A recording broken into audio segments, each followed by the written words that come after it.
Hello, this is Patrick. You're watching the Tesla Trip Show. I'm here at the EV Charging Expo and Summit in Las Vegas, Nevada at the Mirage Hotel and Casino.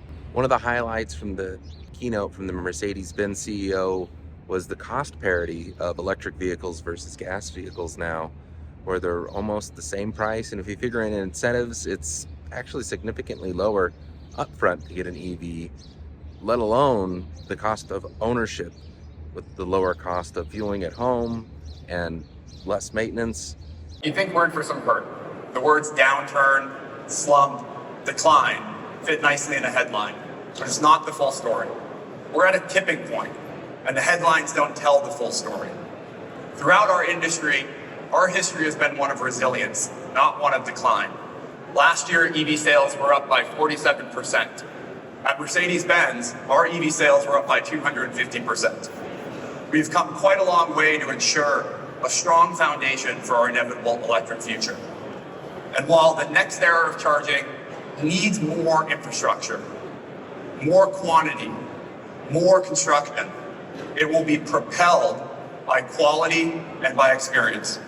It's a good time. A lot of vendors for the charging stations, they've got the NACS connectors, so the Tesla connectors. Also, the inlets are being shown off for putting into the newer vehicles. And some really high speed charging stations are out there, 600 kilowatts.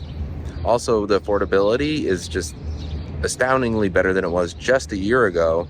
And there's a lot of incentives to put them in right now. So you're going to see charging stations get way more reliable. There's tons of stuff on monitoring and getting better uptime and parts and components.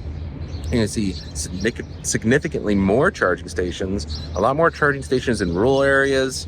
It's a good year to own an EV. I think a lot of construction this year, but like next year, it's just going to be phenomenal. Charging at home saves you time and money every time. You get the most lowest rates possible by charging overnight. I just saw this big van here. It's got this massive battery in it. Can you give me a little bit of information about your company and what this is? Yeah, so ZEVX is a battery manufacturer. We're based out of Gilbert, Arizona. What we've made here is a mobile charging unit mounted to a Sprinter van. And so we put 240 kilowatt hours of battery in the back with the ability to export DC fast charging out of up to 2 cables from the rear end of the vehicle. Thanks for joining me. Please like, share, and subscribe. I'll be posting highlights on YouTube Shorts from some of the most interesting things that I found, as well as some interviews with some of the vendors here on new technologies and platforms that are really going to help the industry as a whole for EV charging.